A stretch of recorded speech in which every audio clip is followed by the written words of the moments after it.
Policijske uprave Ljubljana je bil 16. decembra 2014 okoli 19:40 obveščen, da na parkirišču ene od restavracij na Viču v Ljubljani na tleh ob avtomobilih leži moški, ki krvavi iz glave. Hudo poškodovanemu je bila nudena nujna zdravniška pomoč in je bil prepeljan v UKC Ljubljana, kjer je ostal na zdravljenju in žal 19. decembra ob 12:50 tudi umrl. Na kraju je bilo ugotovljeno, da je bil osumljenec ustreljen v glavo. V zvezi z izvršenim kaznivim dejanjem so preiskovalci Nacionalnega preiskovalnega urada skupaj s kriminalisti iz Policijske uprave Ljubljana in strokovnjaki iz Nacionalnega forenzičnega laboratorija opravili vrsto kriminalistično-tehničnih opravil in preiskovalnih dejanj. Iskali in zavarovali so sledove tako na kraju streljanja, se pravi na vozilih, ki so bila parkirana neposredno v bližini kraja kaznivega dejanja, kot tudi na vozilo, ki je uporabljala žrtev. Kriminalisti so opravili tudi identifikacijo vseh prisotnih oseb, ki so se tisti trenutek nahajale v zavarovanem območju. Opravili so pa tudi zelo podroben pregled bližnje in daljne okolice kraja kaznivega dejanja. Sledove so iskali tudi na drugih krajih, ki so bili v zvezi s kaznivim dejanjem, in v tej zvezi na podlagi odredb Okrožnega sodišča v Ljubljani opravili več hišnih preiskav, tako stanovanjskih objektov, poslovnih prostorov, osebnih vozil, ki so jih uporabljale tako žrtev kaznivega dejanja, kot tudi osumljena oseba. Pri ogledu kraja kaznivega dejanja je bil najden in zavarovan tudi tulec naboja kalibra 7,65 mm. Vsi sledovi pa so bili posredovani v Nacionalni forenzični laboratorij v nadaljnjo analizo. S ciljem ugotavljanja smeri prihoda poškodovanca in storilca ter same navzočnosti oseb na kraju in v bližnji okolici smo poiskali in zavarovali večje število posnetkov kamer, ki bi jih lahko povezali, katerih posnetki bi lahko povezali s storitvijo dejanja, poškodovancem in seveda storilcem. Z zbiranjem obvestil smo poskušali identificirati čim večje število gostov oziroma oseb ter morebitnih prič kaznivega dejanja in seveda z njimi opravili tudi podrobnejše razgovore. Pri dosedanjih razgovorih, do sedaj morebitnih neposrednih prič na kraju kaznivega dejanja v času streljanja nismo ugotovili. Ugotovili smo sicer, da se je v restavraciji v neposredni bližini izvršitve kaznivega dejanja nahajalo večje število gostov, ki so pričakovali pričetek uradnega dela zabave delavcev, zaposlenih, katerega uvodni govor bi naj imel tudi žrtev kaznivega dejanja. V tistem času je bilo v lokalu precej glasno, igrala je glasba, nekaj gostov je sicer bilo na drugi strani objekta, vendar streljanja ni slišal nihče. Pri ugotavljanju motiva storitve kaznivega dejanja smo preverjali tako žrtvine odnose s sodelavci, nekdanjimi sodelavci, poslovnimi partnerji, znanci, prijatelji, celo sorodniki in opravili več kot 150 razgovorov.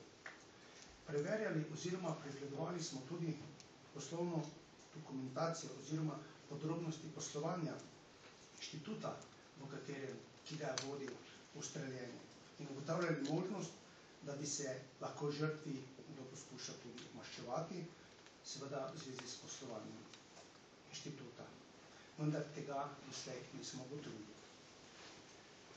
Z zbiranjem obvestil smo ugotovili, oziroma pridobili informacije, da je imela žrtev kaznivega dejanja spore z nekaterimi osebami iz inštituta, med njimi tudi seveda z ovadnimi osumljencem.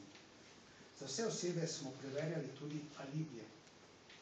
Ovadeni za čas storitve kaznivega dejanja tega ni imel. Poudariti pa je treba, da je za osebe, s katerimi je imel pokojni spore, nismo zaznali novih dogodkov oziroma dogajanj, ki bi nakazovali na nadaljevanje spora z žrtvijo. Pri osumljenem smo ugotavljali tudi prisotnost smodniških delcev po streljanju. Ugotovljeno je bilo, da so se na vzorcu zavarovanem na telesu ovadenega nahajali karakteristični delci, ki nastanejo po streljanju s strelnim orožjem in ustrezajo delcem na zavarovanem tulcu, najdenem na kraju kaznivega dejanja. Ugotovili smo tudi, da je osumljeni član strelskega društva uspešno opravil tudi izpit iz rokovanja z orožjem in velja za dobrega strelca. Kaznivo dejanje umora dokazujemo na podlagi zbranih obvestil, ugotovitvami o gibanju in zadrževanju po kritičnem času, na podlagi izpisa telefonskega prometa, ugotovitvami, do katerih smo prišli pri ugledu kraja kaznivega dejanja in seveda na podlagi poročila Nacionalnega forenzičnega laboratorija o pregledu zavarovanih sledi na kraju kaznivega dejanja in pri osumljenju. Ravnanje osumljenega je bilo naklepno, načrtno in dobro pripravljeno ter storjeno na posebej sprevržen in brezobzirno maščevalen način, za samo izvršitev in dokončanje dejanja pa je osumljeni pokazal tudi trdno odločenost, na kar kažejo naslednje okoliščine. Osumljeni si je že pred dejanjem priskrbel strelno orožje in ga vzel s seboj. Ko je šel na kraj oziroma k restauraciji, se je vedel, da bo tja v tistem času prišla tudi žrtev, kar je bilo tudi splošno znano dejstvo. Od storitve kaznivega dejanja ga ni odvrnilo niti to, da je obstajala resna in realna možnost, da bo opažen in zaloten na kraju samem, strani naključno mimoidočih, saj je bilo glede na čas izvršitve dejanja moč upravičeno pričakovati, da se bodo tam nahajali tudi drugi, oziroma tam prisotni posamezniki. Dejanje je storil v temi na slabo osvetljenem parkirišču, kjer se lahko neopaženo prikrade žrtvi za hrbet in poškodovanca na to ustrelil, ko je ta nič hudega sledeč odhajal na zabavo in ni pričakoval napada. Žrtev je presenetil, jo brez opozorila ustrelil, tako da se ta ni uspela obraniti, niti zbežati ali kako drugače odvrniti napada od sebe. Razlogi za brezobzirno maščevanje je temeljeno iskati v več let trajajočem sporu, ki je potekal med ovadenim in vodilnimi v inštitutu iz Ljubljane.